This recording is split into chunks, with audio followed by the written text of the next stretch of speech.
오늘 말씀은 사도행전 21장 10절에서 12절까지의 말씀입니다.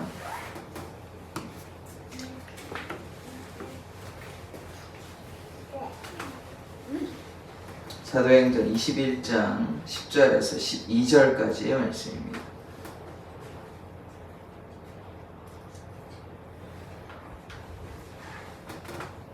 저 여러분이 교독하도록 하겠습니다.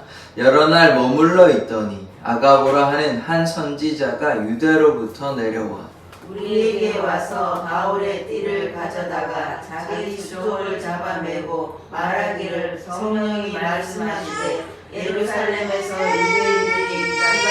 유대인들이 이 인자를 결박하여 이방인의 손에 넘겨주리라 하거늘. 11절 같이 읽겠습니다. 우리가 그 말을 듣고 그곳 사람들과 더불어 바울에게 예루살렘으로 올라가지 말라 하나니. 아멘. 하나님께서 말씀하여 주시고 그 말씀에 순종하는 삶 되게 하여 주시옵소서. 아멘. 예수 그리스도의 이름으로 기도드립니다. 아멘. 아멘. 이 두로에서 돌레마이 가이사랴에 이르기까지 지금 바로 예루살렘에 온 것이 아니라 몇 군데를 이렇게 거쳐서 왔습니다. 21장에 물론 배를 타고 여러 섬이나 항구를 거쳐서 지금 두로에 왔는데, 두로에서 어떤 일이 있었냐면 사람들이 이제 제자들이 기도를 했겠죠. 기도를 하니까 성령께서 예루살렘에 가지 말라고 이제 바울에게 이 권면하는 그런 성령의 음성, 성령께서 말씀하여 주시니까 그것을 전하였습니다. 그러나 바울은 계속해서 가는 것이죠. 이미 각 성에서 이제 돌아다 전도 여행을 할 때 성령께서 바울에게 이미 여러 차례 말했습니다. 한 차례가 아니라 각 성이라고 했기 때문에 최소 2차례고 2차례 더 이상이라고 제가 보는데 여러 차례 얘기를 했습니다. 그러니까 바울이 인간적인 선택을 할 수 있습니다. 어떻게 하냐? 환난과 결박이 기다리고 있으니까 나는 편하게 살란다. 그러면 이제 좀 그게 너무 안타까운 일 아닙니까? 그전에는 돌에 맞고 여러 가지 고난을 많이 겪었습니다. 배가 이제 파손당하는 일도 있고 매도 맞고 여러 가지 고난을 다 견뎌냈는데 지금 마지막에 이제 결박과 환난이 기다린다. 이제 이거는 이제 어떤 신호이냐면 그냥 단순히 고통이 아니라 그거보다 좀 무게가 있는 거죠. 어떤 얘기냐면 순교에 가까운 일들이 이제 벌어질 거라는 것을 알게 되니까. 그러니까 이제 에베소의 장로들도 이제 다시 만나지 못하겠구나. 이제 바울에게 무슨 일이 생기겠구나. 이런 일 때문에 굉장히 슬퍼한 것이거든요. 단순히 안 만나는 것보다 바울도 좀 그런 아픔이 있었을 것입니다. 그러나 제가 말씀을 드렸다시피 4차 전도여행이 있긴 합니다. 로마에 가서 끝이 되네. 바로 끝나는 게 아니고 한 2년 동안 가택연금이 있다가 다시 이제 에베소에도 한번 돌아오게 되는 그것을 우리가 충분히 유추할 수 있고, 그렇지만 어쨌든 바울도 그랬고 장로들이 그랬고 이제는 마지막이라고 생각했기 때문에 이 참 슬픈 일이죠. 그러나 바울은 거기에 좌절하지 않고 계속해서 주님을 향해 나아가는 것입니다. 그래서 바울의 순종을 우리가 볼 수 있는데, 그런데 지금 우리가 이제 기억해야 될 것은 바울에게 첫 번째 얘기했죠. 그러니까 바울이 이제 자기가 결박과 환난이 있다는 것을 알고 있습니다. 고난이 있다는 것을 알고 있고, 그 다음에 두로에서 제자들이 또 한 번 이야기하였습니다. 근데 오늘 또 어떤 이야기가 나오냐면 아가보라는 유대에서 이제 올라온 선지자가 있는데 그 선지자가 또 얘기합니다. 이제 말로만 하는 게 아니라 행동으로 보여주거든요. 이제 손발을 이렇게 이제 바울의 띠로 묶어서 이렇게 하는 장면을 이제 이방인의 손에 넘겨진다. 이거를 이제 상징적으로 실제 행동을 통해서 보여주는데, 그러니까 지금 정리하면 어떻게 됩니까? 바울에게 말했죠. 또 중간에 두로 제자들에게 말했죠. 또 아가보 선지자에게 말했죠. 그러니까 이것을 통해서 하나님의 이 예언의 말씀이 틀리지 않았다는 거. 물론 바울이 믿음이 없는 자가 아니기 때문에 충분히 그것을 믿고 깨달을 수 있지만 또 한 번 확인이 있었죠. 제자들 또 선지자 또 확인이 있었죠. 그래서 이것을 통해서 우리가 깨달아야 되는 것은 무엇이냐면 하나님의 일은 대부분의 경우 꼭 그렇진 않습니다만 대부분의 경우 오늘 이런 일들처럼 여러 사람에 의해서 확인됩니다. 그러니까 우리가 어떤 교회의 일이나 어떤 우리 개인적인 일이나 어떤 일이 있을 때 한 번 더 기도해보고 믿음의 사람들에게 구해보기도 하고 이렇게 다양한 확인의 방식이 필요한 것입니다. 내가 그냥 기도했는데 물론 그런 경우도 있습니다. 근데 그걸 좀 주의를 해야 된다는 제가 말씀을 드리는 것이, 왜냐하면 잘못된 생각을 할 수 있거든요. 내 욕심대로 할 수 있거든요. 근데 그것을 확인하는 방법은 없습니다. 왜냐하면 어떨 때는 이것을 믿음으로 취해야 되는데 그건 지나가야 알 수 있는 것이거든요. 근데 그 중간에는 확인하기 전에는 뭐 어떻게 하나님께서 말씀하셨는데 이걸 뭐 확인하는 방법은 없습니다. 그런데 이 방법이 어떤 방법이 있냐? 사람들을 통해서 같이 이렇게 연합해서 같이 이렇게 기도할 때 그것이 맞다면 그것이 하나님의 뜻일 가능성이 참 많이 있거든요. 근데 본인 혼자 할 때는 이걸 뭐 어떻게 확인할 수가 없습니다. 그러니까 요거를 좀 주의하시는 게 좋아요. 제가 무조건 틀렸다고 말씀하는 것이 아닙니다. 이 맞을 수도 있죠. 그런데 이걸 뭐 확인할 노릇이 없는 것입니다. 이를테면 목회에서 이제 교회에서 목사님은 이런 생각하고 성도들은 다른 생각하면 이게 뭐 누구 말이 맞는지 확인할 방법이 없잖아요. 근데 목사님은 그것이 하나님의 뜻인지 아닌지, 물론 하나님의 뜻일 수 있습니다. 제가 아니라고 말씀드리는 것이 아니에요. 하나님의 뜻일 수 있는데 이걸 뭐 어떻게 확인하겠습니까? 그러니까 같이 합심해서 기도할 때 만약에 성도들의 마음 가운데 뭐 권사님이나 장로님이나 집사님이나 어떤 응답이 있었다 이러면 이제 저 교회의 일이 좀 편안하게 진행이 되잖아요. 목사님은 이걸 막 믿음으로 기도해가지고 응답받았다고 하는데 성도들의 마음은 뭐 너무 불편해요. 그럼 어떻게 하겠습니까? 이게 이제 또 문제가 갈등의 씨앗이 되게 됩니다. 그런데 뭐 이런 경우도 있습니다. 이 이스라엘 백성 같은 경우에 우둔해가지고 하나님의 뜻을 헤아리지 못하잖아요. 그런데 하나님께서 모세를 통하여 역사하셨지 않습니까? 모세는 하나님의 사람이니까 뭐 이런 경우도 있어요. 무조건 뭐 이렇게 천편일률적으로 무조건 다 이렇게 얘기할 수는 없지만 그러나 대부분의 경우에서는 하나님께서 한 사람에게만 얘기하는 것이 아니라 여러 사람을 통해서 교회의 안녕과 평화가 있다는 것을 우리가 기억해야 하는 것입니다. 왜냐하면 교회라는 공동체가 누구 한 사람이 이끌어가는 공동체가 아니라 예수님께서 교회의 머리가 되시고 예수님의 공동체, 하나님의 가정, 하나님의 집이기 때문에 이 두세 사람을 통해서 확인받는 것이 중요한 것입니다. 그래서 우리가 일방적으로 해서는 안 되고 교회는 하나님께서 이끌어 가시기 때문에 그것이 좀 더 편안하고 그것이 평화로운 어떤 질서라고 우리가 보아야 하는 것입니다. 그러나 한 가지 좀 주의해야 하는 것은 그러나 꼭 항상 그런 건 아니다라는 것을 우리가 또 깨달아야 되는 것입니다. 모세가 같은 경우에는 이스라엘 백성은 어리석었잖아요. 그러나 모세를 통해서 하나님께서 말씀하셨다는 것을 우리가 알고 있잖아요. 우리가 제3자의 입장에서 떨기나무 가운데서 하나님께서 모세에게 말씀하셨다는 것을 우리가 알고 있죠. 그런데 그 당시에는 뭐 일반 백성들은 어떻게 알겠습니까? 뭐 자신들이 신음하고 하나님께 뭐 이렇게 요청하고 이거밖에 모르지 모세를 어떻게 썼다 이런 것에 대한 확신은 없는 것이죠. 그러니까 그럴 때는 모세의 말을 듣는 게 맞는 것입니다. 그래서 좀 구분해야 돼요. 제가 뭐 100% 전부 다 뭐 무조건 다 이렇게 다 하나님께서 이렇게 해주신다는 건 아닙니다. 그러나 대부분에서는 이제 여러 사람을 통해 확신을 주신다. 그것이 더 질서가 있다. 이렇게 보면 되는 것입니다. 자, 오늘 말씀을 이제 한번 보도록 하겠습니다. 10절의 말씀을 보시면 여러 날 머물러 있더니 아가보라 하는 한 선지자가 유대로부터 내려와 이 여러 날 머물러 있다는 말은 지금 어디냐면 가이사랴에 머물러 있습니다. 지금 그래서 어제도 말씀을 드렸지만 바울이 단독으로 사역하지 않았다는 것을 우리가 기억해야 하는 것이죠. 바울과 함께한 동역자들이 여러 명 있었습니다. 뭐 실라, 디모데, 바나바, 뭐 마가 이런 여러 사람이 있었습니다. 그리고 지금 그 사람들과 함께 동행하는 뿐만 아니라 어떻게 되냐면 돌아다니면서 뭐 그 빌립 집사도 만나고 또 뭐 두로에 가서 제자들도 만나고 여러 사람 뭐 돌레마에 가서도 사람들 만나고 그래서 뭐냐 교회는 연대해야 되는 통합되는 그런 공동체가 되어야 하는 것입니다. 사랑의 교회만 잘 돼서 되는 게 아니죠. 한국 교회가 잘 돼야 되고 한국 교회만 잘 돼서는 안 되죠. 미국 교회도 잘 되고 유럽 교회도 잘 되고 아프리카의 교회도 잘 되고 교회라는 공동체가 어떤 지역적인 한계에 머물러 있으면 안 되는 것입니다. 모두가 연합하여 하나님의 나라를 위한 공동체이지 뭐 우리 교회만 잘 되고 그러면 안 되는 것이죠. 다 함께 잘 되는 것이 하나님의 뜻인 줄 믿습니다. 그래서 그러한 공동체 되기를 원합니다. 제가 이 말은 그래도 좀 말씀을 드리는 게 좋을 것 같습니다. 좀 조심스러운데요. 뭐 좀 잘 주의해서 들으셨으면 좋겠습니다. 어떤 한 교회가 잘 되는 거 그건 뭐 하나님의 뜻이 아니라고 제가 말씀드릴 수는 없습니다. 그런데 제가 이 얘기를 왜 하냐면 교회 하나의 공동체만 잘 되는 것이 하나님의 뜻일까요? 그걸 우리가 한번 생각해 보시자고요. 그러니까 어떤 한 교회는 잘 되는데 한 교회는 힘들어요. 교회는 엄청 부흥되는데 여러 교회는 힘들어하면 몇몇 교회가 잘 되니까 이게 하나님의 뜻이 아니다고 얘기하기는 힘들지만, 그러면 많은 교회는 힘들어하고 잘 되는 교회만 하나님의 뜻이고, 뭐 시골에 있고 이런 부족하고 이렇게 여러 이렇게 연약한 공동체는 하나님의 뜻이 아닙니까? 그게 아니죠.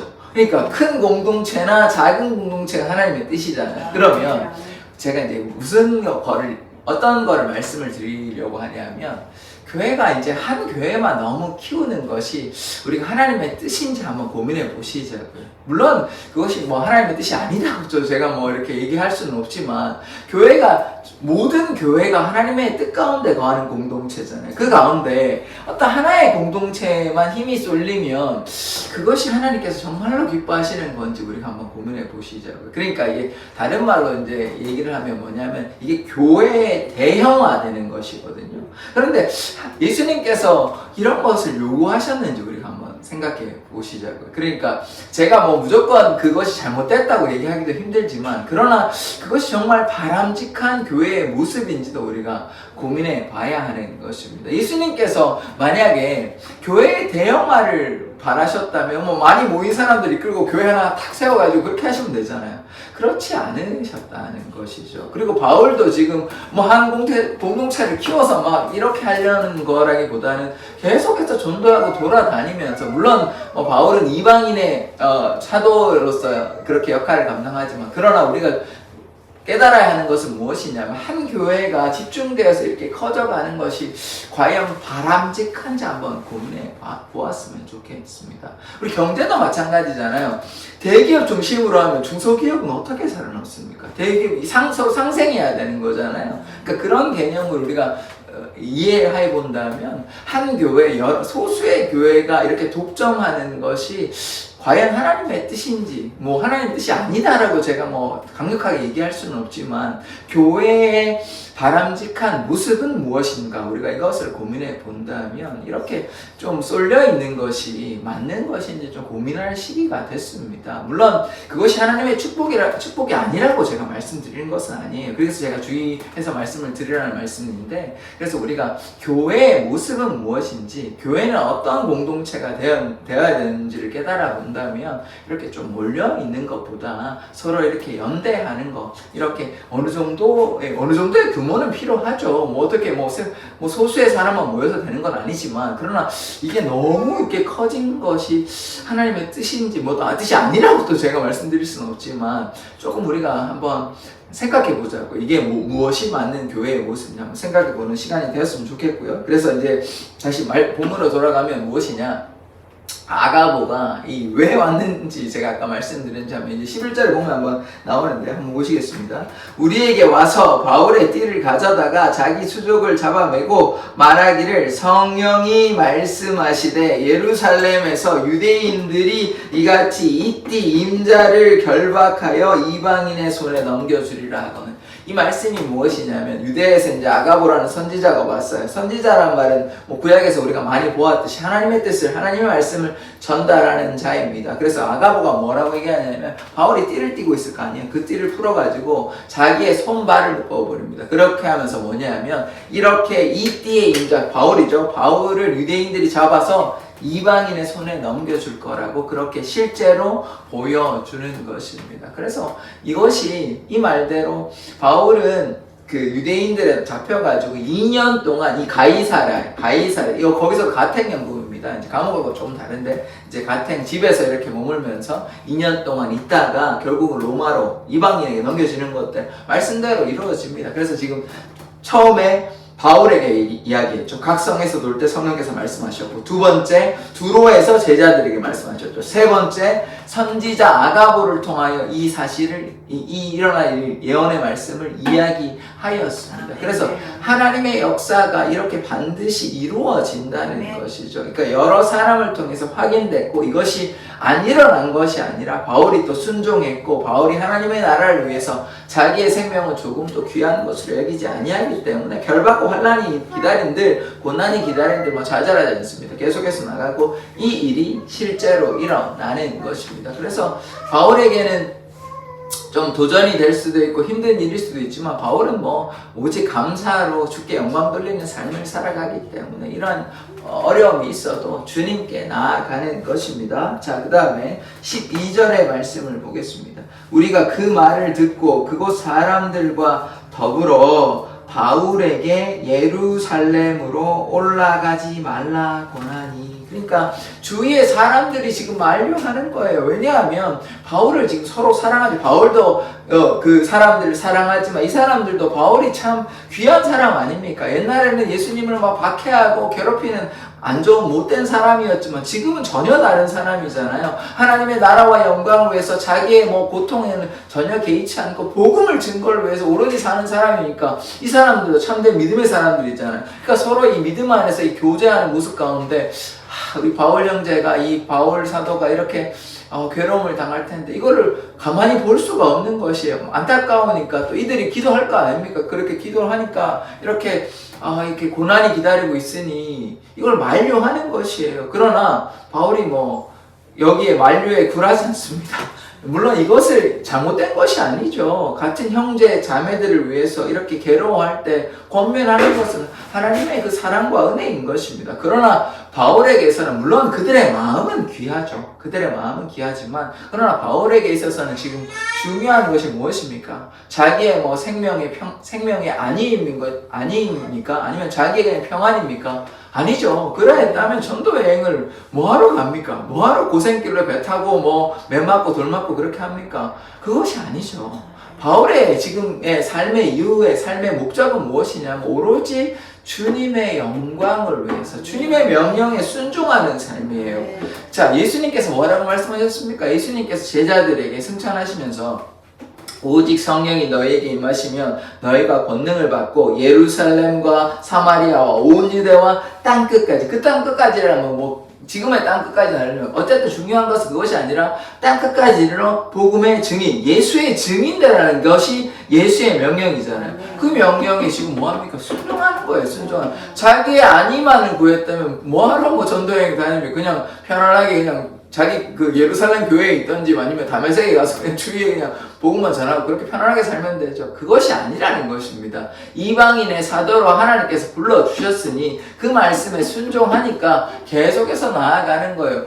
자기의 생명의 안전을 그것을 구했다면 지금 이렇게 고난 당할 필요가 없습니다. 그냥 편안하게 목회하고 그냥 다메섹에 머물고 예루살렘만 좀 왔다 갔다 하고 그렇게 편안하게 지내면 돼요. 뭐하러 돌에 맞고 그렇게 고난을 당합니까?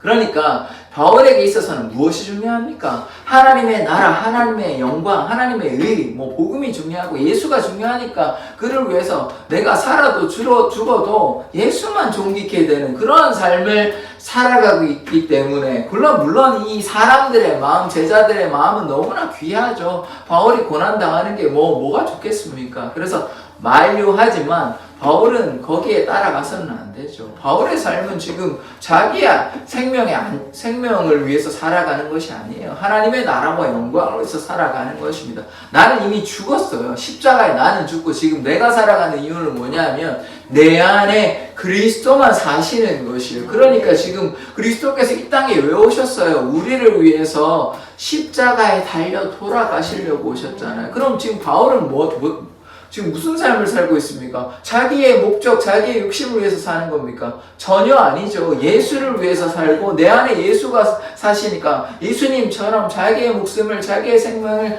예수님께 영적 예배로 산대사로 드리는 삶을 살아가고 있습니다. 그래서 이러한 모습을 우리가 보고 우리는 어떻게 해야 하는 것이죠.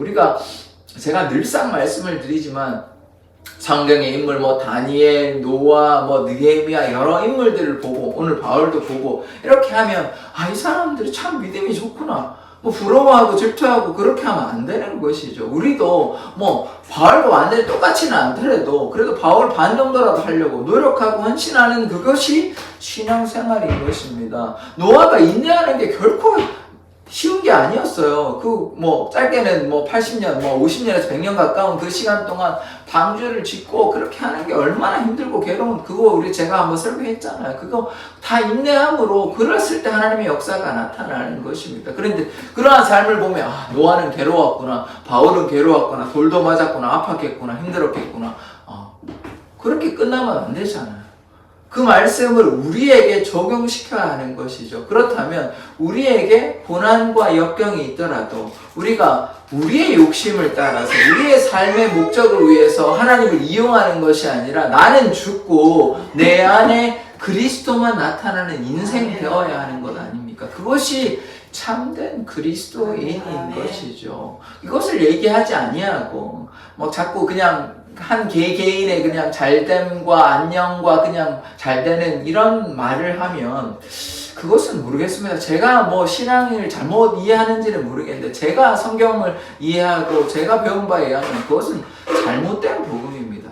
제가 그렇다고 오해하지 마십시오. 뭐 잘되는 게 무조건 나쁘다고 얘기하는 건 아닙니다. 그러나 그것보다 더 중요한 것, 우리의 삶의 목적은 무엇입니까? 이 땅에 우리가 살아가는 이유가 그냥 잘 먹고 잘 살고 그냥 뭐 그렇게 편안하게 살자고 이 땅에 있는 게 아니라는 거잖아요. 바울에게서 우리가 깨달아야 하는 것은 무엇입니까? 제가 뭐 고난 당하셔라, 고통과 고난이 있어야 그것이 하나님의 뜻이다, 이렇게 이야기하는 것이 아닙니다. 우리의 삶의 목적이 뭐냐는 것이죠. 우리의 삶의 목적이 하나님의 나라, 하나님의 영광을 위해서 살아가야 하는데 그저 그것을 모르겠고 그냥 내 삶의 평안, 우리 자식이 잘 되고 아내가 잘 되고 남편이 잘 되고 뭐 이런 것만 얘기하면 하나님의 나라를 언제 구하시겠습니까? 그건 아니잖아요. 그걸 얘기하지 않고 그냥 자식 잘 되고 복 받고 그거는 이 땅의 복 아닙니까? 이 땅의 복. 근데 우리가 이 땅에 살아가는 이유가 그냥 이 땅의 복을 위해서만 살아가는 것입니까? 예수가 오시지 않은 것도 아니고 심지어 예수께서 우리를 위해서 2000년 전에 십자가에 달려 돌아가셨는데 그 사랑을 깨닫는다 하면서 그 사랑 가운데 머물지 아니하고 주님께 순종하지 아니하고 우리의 욕심대로 살아가면 이건 너무나 안타까운 삶 아닙니까? 이 히브리서 얘기하는 한 번 미침을 얻고 그리스도의 그 사랑과 은혜를 깨달아야 되는데 그 사랑에 머물지 아니하고 그냥 뭐 신앙을 그냥 종교의 행사, 그냥 예배에 참여하는 것에 그냥 만족한다면 이게 참 신앙입니까? 제가 이것을 그냥 잘못되게 이야기하는 걸까요? 아니면 성경이 우리에게 말씀하시는 것이 무엇일까요? 그러니까 우리가 고민해 본다면 신앙이 뭐 약하고 믿음이 없는 분들은 뭐 어쩔 수 없지만 우리가 믿음이 있는 자들은 다른 삶을 살아야 하는 것입니다. 제가 이제 이틀 전인가요? 뭐 장로님 자녀인데 막 자녀 교육을 제대로 안 해가지고 어젠가요? 그 교회 예배 참석하지 아니하고 공부한다. 그게 하나님께서 기뻐하시는 걸까요? 아니잖아요. 뭐 그것만이겠습니까? 우리가 하나님을 믿는다 하면서 하나님의 뜻을 세상에 나타내지 아니하고 이익을 탐하고 욕심을 부리고 우리가 손해보고 하나님의 뜻과 사랑을 증거해야 되고 이렇게 해야 되는데 그렇지 아니하고 그렇게 되니까 참 안타까운 것이지만 교회가 빛을 잃고 세상을 이끄는 공동체가 아니라 세상으로부터 오히려 손가락질을 받는 공동체가 된 것이 현실인 것입니다. 제가 뭐 과장하는 것이 아니에요. 제가 교회가 아무것도 안 했다는 뜻 아닙니다. 얼마나 구제하고 전도하고 선교하고 선한 일 많이 했습니다. 제가 그걸 몰라서 이런 얘기 하는 것이 아니에요. 그런 걸 안 했다는 말도 아니에요. 그 한 게 커요. 그게 한 게 훨씬 크죠. 제가 그게 안 했다는 뜻이 아닙니다. 제가 뭐 안 좋은 일을 얘기하니까 뭐 그런 것은 목사님은 몰라서 뭐 안 좋은 일만 얘기하는 그거 아닙니다. 선한 일 한 게 더 많죠. 그게 뭐 과반수가 넘을 겁니다. 제가 그렇게 안 했다고 지금 이런 얘기 하는 게 아니에요. 선한 일 한 거 너무 많이 있습니다. 뭐 고아원도 돌보고 우리 초대교회 한국에 왔을 때 여러 가지 교회산뿐만 아니라 현재도 교회에서 여러 가지 많은 일을 합니다. 제가 그거 안 했다는 거 아니에요. 그렇지만 우리가 어땠습니까? 안 좋은 일도 많이 했다는 것이에요. 그 양이 그거에 비해 물론 적지만 그러나 그 일이 그냥 묵과할 수 있는 그냥 한두 건의 그냥 사소한 일이 아니라는 것입니다. 교회의 지도자들로부터 성도에 이르기까지 모두가 하나님 앞에 온전히 바로 서지 못하여 잘못한 일들이 여러 가지 많이 있다는 것입니다. 그래서 그것을 우리가 바로 세워야죠. 주님 앞에 바로 서야 하는 것이 아닙니까? 죄 가운데 거하면서 어떻게 하나님을 사랑한다고 이야기할 수 있는 것입니까? 그래서 우리가 형식적인 신앙, 율법적인 신앙, 거칠의 신앙, 우리가 소위 이제 주일 교인이라고 얘기해요. 썬데이 크리스찬이라고 얘기하는데 그것도 잘못된 신앙이에요. 그러면 그런 것들 다 하면 안 됩니다. 형식적이고 율법적이고 잘못된 신앙, 왔다 갔다 하는 신앙 다 버리고 뭐 해야 하냐? 주님께 순종하는 신앙 되어야 하는 것이죠. 그것이 성경에서 말하고 있는 것인데 여전히 한국교회도 그렇고 뭐 전 세계 교회도 마찬가지겠지만 신실한 몇몇의 소수의 사람들을 제외하고 저는 그저 세상과 타협하고 교회가 하나님의 영광을 드러내는 공동체여야 되는데 그냥 세상의 복에 머물러 있어가지고 자식 좋은 대학 가야 된다고 그거 뭐 해가지고 새벽에 기도하는 거 모르겠습니다. 저는 잘 이해 안 됩니다. 솔직히 말씀을 드리면 이건 뭐 제 소신 발언이고 제 개인적인 생각이긴 한데 물론 뭐 자녀가 잘 돼가지고 하나님의 영광을 돌리는 것도 뭐 감사한 일이지만 그것이 정말 하나님의 뜻일까요? 복음을 전하는 게 중요한 거 아닙니까? 자식이 좋은 대학 가는 거 좋은 대학 가지 말라고 제가 말씀드리는 거 아닙니다. 그런데 좋은 대학 가는 게 중요한 거예요? 천국 가는 것이 중요한 것입니까? 우리가 복음 증거하는 게 중요한 건 아니에요. 왜 세상과 타협해가지고 좋은 직장, 좋은 대학, 뭐 성공과 명예 뭐 그거 찾고 있으면 뭐 하나님 믿을 이유가 뭐가 있습니까? 그거 하나님 믿는 이유가 혹시 잘 되려고, 돈 많이 벌려고, 직장 잘 다니고, 좋은 대학 보내려고 그렇게 하는 겁니까? 그거 아니잖아요. 그거 타협한 신앙 아닙니까? 우리가 정직하게 한번 생각해 보자고요. 한국교회가 지금 좀 변질되었습니다. 저는 그게 좀 안타까워요. 새벽기도 모이는 것이 그냥 자식 잘 되고 뭐 남편 잘 되고 아내 잘 되고 뭐 부모님 평안하고 뭐 그거 성진되고 돈 많이 벌고 그렇게 하려고 새벽기도 모입니까? 그게 기복신앙 아닙니까? 그거 좀 잘못된 거 아니에요? 제가 과장하고 잘못 이해하는 겁니까? 저는 그렇게 생각 안 하는데요. 교회가 그렇게 돼서는 안 되는 것이죠. 오늘 예수님의 고난을 생각하고 바울의 고난을 생각한다면 우리가 그렇게 되어서는 안 되는 것입니다. 우리가 하나님의 뜻에 거할 때 그러할 때 하나님의 복이 임하고 또 우리의 일용할 양식도 채워주시고 우리의 필요도 채워주십니다. 그것이 바른 신앙, 예수 그리스도의 중심의 신앙이 바울의 신앙이고 우리의 신앙이 되어야 되지 왜 우리의 중심의 신앙을 하면서 하나님을 이용하려고 합니까? 그렇게 해서는 안 되는 것이죠.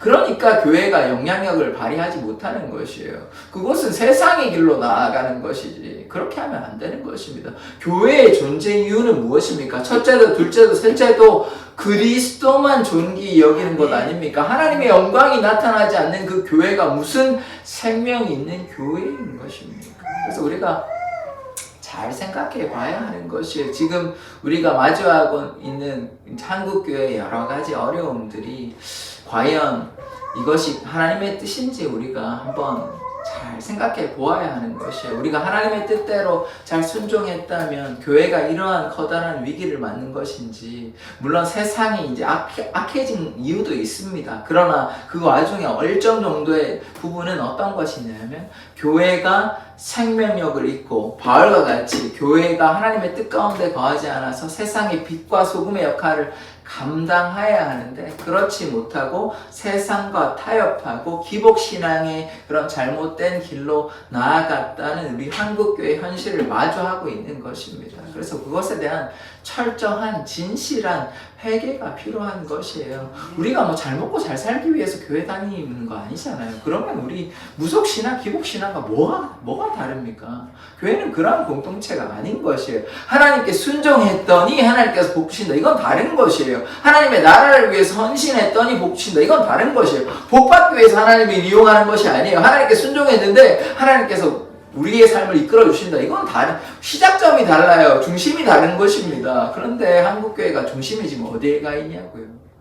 복에 가 있습니까? 아니면 하나님의 나라에 가 있습니까? 예수 그리스도에 가 있습니까? 이것을 우리가 돌이켜 봐야 돼요. 반성해야 돼요. 그렇지 않으면 다시 부흥은 없습니다. 그리고 그 사람들이 많이 온다고 해서 변질된 그 복음이 하나님께서 얼마나 기뻐하시겠습니까? 그저 사람이 많아지는 것 하나님 기뻐하시는 것이 아니에요. 하나님의 신실한 사람들이 모이는 것을 하나님 기뻐하시는 것이에요. 그런데 한국교회가 그 빛을 잃고 기복신앙에 빠지고 복을 추구하고 타협한다면 그것이 정말 하나님께서 기뻐하시는 것이겠습니까? 저는 감히 저는 아무것도 아니지만 모르겠습니다. 제가 이해하는 성경은, 제가 믿는 성경은, 제가 믿는 예수는 전혀 그렇지 않습니다. 우리의 삶을 주님께 내놓아야 하는 것이지 우리의 삶을, 우리 욕심을 가득 움켜잡고 하나님을 이용하는 신앙, 우리가 복받는 신앙, 그것은 제가 단언컨대 말씀드릴 수 있습니다. 그건 잘못된 것입니다. 다른 게 아니고요. 잘못된 것입니다. 회개해야 됩니다.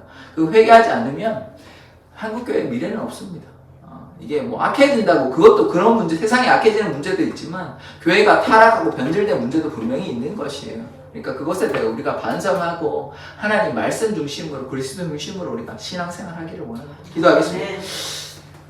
하나님, 바울이 여러 가지 고난과 역경 가운데서도 좌절하지 않고 아가보라는 선지자가 결박과 환난이 기다리고 있음을 보여줌에도 불구하고 바울은 좌절하지 않고 주님을 향해 믿음으로 나아가는 삶을 보았습니다. 하나님, 우리 한국교회가 여러 가지 어려움을 마주하고 있습니다. 그것이 우리의 죄악이며 우리의 잘못임을 고백하오니 주님 용서하여 주시고 이 한국교회가 주님 앞에 온전히 바로 설 수 있도록 회개의 영을 허락하여 주시고 하나님의 나라와 영광을 위해서 세상의 헛된 것들과 타협하는 것이 아니라 하나님의 나라를 위해서 전도를 위해서 열심히 일하는 자, 하나님의 신실한 일꾼 되게 하여 주시옵소서. 예수 그리스도의 이름으로 기도드립니다. 아멘. 주기도문을 예배로 마치도록 하겠습니다. 하늘에 계신 우리 아버지여, 이름이 거룩히 여김을 받으시오며 나라의 임하옵시며 뜻이 하늘에서 이룬 것 같이 땅에서도 이루어지이다.